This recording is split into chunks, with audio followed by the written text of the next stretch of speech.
Federico Gutiérrez es el que menos dinero ha reportado en su campaña, 1.345 millones en donaciones. Siendo alcalde de Medellín, su secretario de Seguridad fue capturado y hoy está sentenciado por alianzas entre la administración y la oficina de Envigado.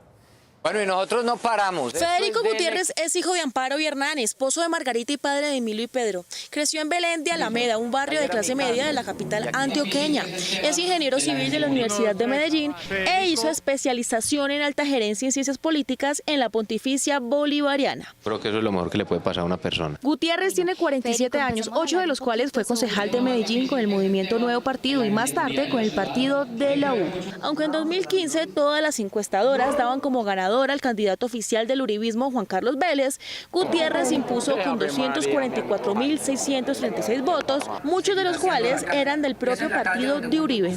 Ejerció su alcaldía de 2016 a 2019. Usted sea el alto consejero para la seguridad en Medellín. Uno de los principales lunares de su gestión local fue la vinculación a su administración como secretario de Seguridad de Gustavo Alberto Villegas, quien fue detenido por ser enlace de la estructura criminal del narcotráfico en la oficina de Envigado, organizada por los sicarios de Pablo Escobar. Villegas, cercano a Federico Gutiérrez, fue condenado por estos hechos. Hoy queda inscrita mi candidatura. Se inscribió a la presidencia por firmas, como lo hizo con su candidatura a la alcaldía de Medellín, y aunque tiene un discurso de independencia, Gutiérrez es el candidato de la derecha y del uribismo en estas elecciones. Mayor Federico Gutiérrez.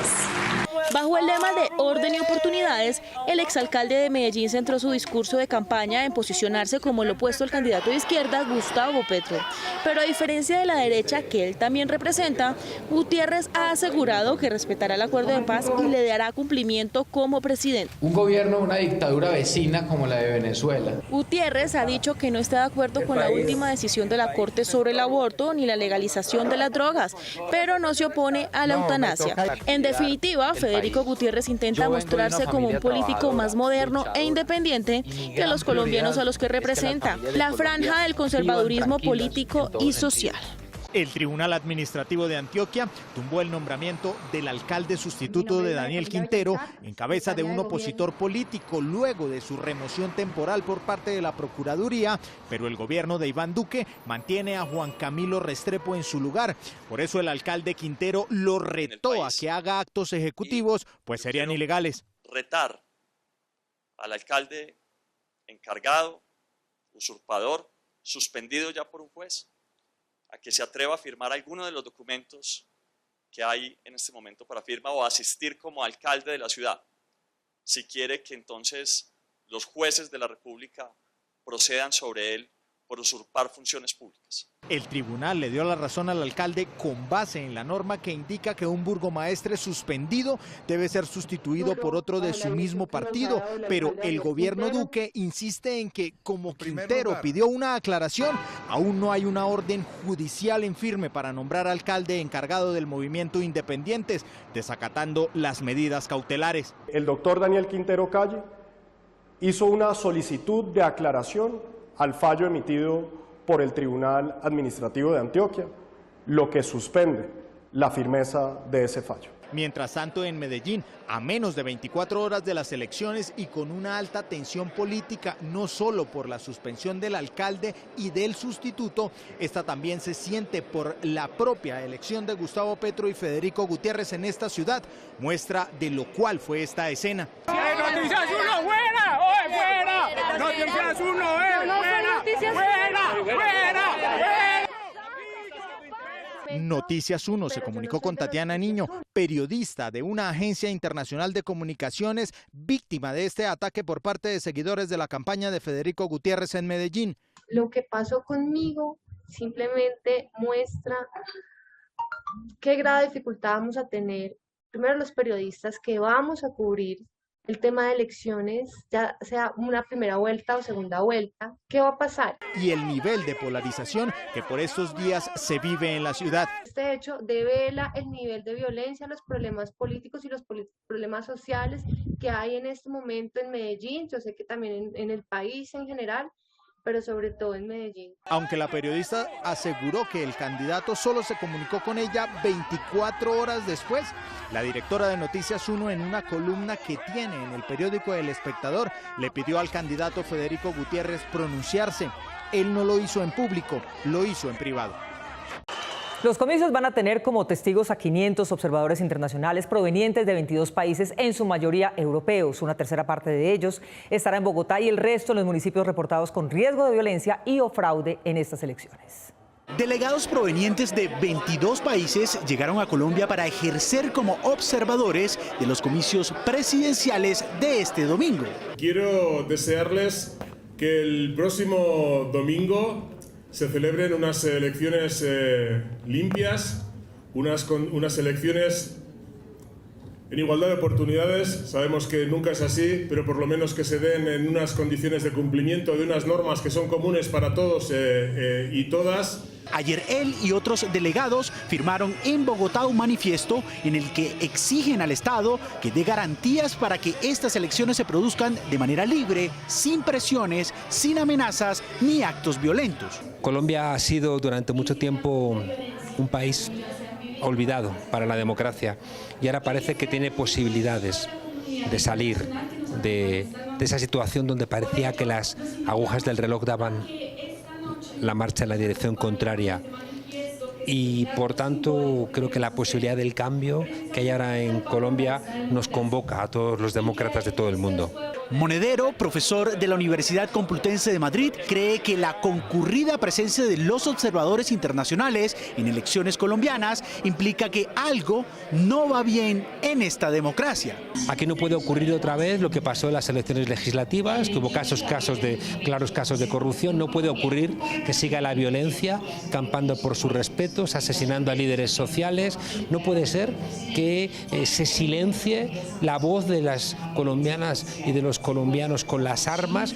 En Bogotá habrá mañana 160 observadores internacionales y en el resto del país 340. Rodolfo Hernández, exconcejal y exalcalde de Bucaramanga, ha declarado ingresos por 4.137 millones de pesos, todos provenientes de su propio bolsillo. Tan pronto terminen las elecciones, estará respondiendo a una imputación penal relacionada con los contratos de aseo de su ciudad. Rodolfistas de corazón. Este polémico personaje nació en Piedecuesta, Santander. Tiene 77 años recién cumplidos y aspira por primera vez a llegar a la Casa de Nariño por su movimiento regional conocido como La Liga, en realidad una agrupación unipersonal que solo recientemente apareció en la escena nacional. Hernández es ingeniero civil. La mayor parte de su vida se dedicó a ejercer su profesión e hizo, según se conoce públicamente, mucho dinero con la construcción de viviendas que vendía directamente, sin la mediación de los bancos, quedándose con los intereses de la financiación. Pues le digo de frente, 100 millones de dólares. En los años 90 decidió dar sus primeros pasos en la política. Fue concejal de su municipio entre 1992 y 1996. Una década después, lideró el movimiento Lógica, Ética y Estética, con el que llegó a ser alcalde de Bucaramanga en 2016, aunque no pudo terminar su periodo. Acosado por la vigilancia de los entes de control, renunció 3 meses antes de terminar su mandato. Usted es un lavaculo de la politiquería. No, señor. Su particular estilo le ha valido tener 33 investigaciones pendientes en la Procuraduría. ¿Qué dijo? ¿Qué dijo? ¿Por qué son tan falsos, hijueputas? De hechos de su administración se desprendieron también sus líos con la justicia penal. Van a empezar ustedes los abogados a meterle huevonadas. Jefe, no sé. Entonces yo digo, acéptele la hijueputa de esa garantía. Aunque no ha sido condenado, fue llamado a juicio por un juez de Bucaramanga que dejó el inicio del caso para después de las elecciones en un acto que despertó sospechas por lo oportuno que resulta dejar su comparecencia ante el estrado cuando ya no le afecte con sus votantes a los que ha conquistado con frases populistas. Sacar los ladrones de la administración pública, no es más. Pero también su estilo, su forma de hablar con términos gruesos y sus peleas personales, en lugar de afectarlo, le han servido para conquistar votantes que se identifican con él, tanto que lo convirtieron en la sorpresa de esta contienda. Sergio Fajardo hace campaña con unos 6.000 millones de pesos, en su mayoría provenientes de 2 créditos bancarios. Hace 4 años, solo 200.000 votos lo separaron de Gustavo Petro y no pasó a la segunda vuelta, pero tampoco tomó una decisión frente a ella. estoy diciendo. El candidato presidencial Sergio Fajardo tiene larga trayectoria en el sector público. Ha sido alcalde de Medellín y gobernador de Antioquia, cargos en los que ha sido bien evaluado, pero también ha estado envuelto en polémicas políticas por sus posiciones, para algunos indefinidas, y en problemas judiciales con argumentos hasta hoy discutibles. Nació en Medellín en 1956, es matemático de la Universidad de los Andes, institución de la que también fue profesor. 2016 al 2026. En 1999 se lanzó a la alcaldía de Medellín con un movimiento que llamó Compromiso Ciudadano. Aunque tuvo una votación alta, a pesar de ser novato en el campo político, perdió la alcaldía con Luis Pérez solo por 60 votos. Juro a Dios y prometo al pueblo cumplir fielmente la Constitución. 4 años más tarde logró ser el mandatario de la capital de Antioquia y fue galardonado como el mejor alcalde del país del periodo 2004-2007. Aunque para las elecciones de Congreso de 2010, Fajardo intentó armar una lista al Senado con nombres como Luis Eladio Pérez y Juan Carlos Flores, esta se quemó, razón por la cual el exalcalde de Medellín decidió unirse al Partido Verde, que en esa época era liderado por el candidato presidencial Antanas Mockus, quien lo designó como su fórmula vicepresidencial.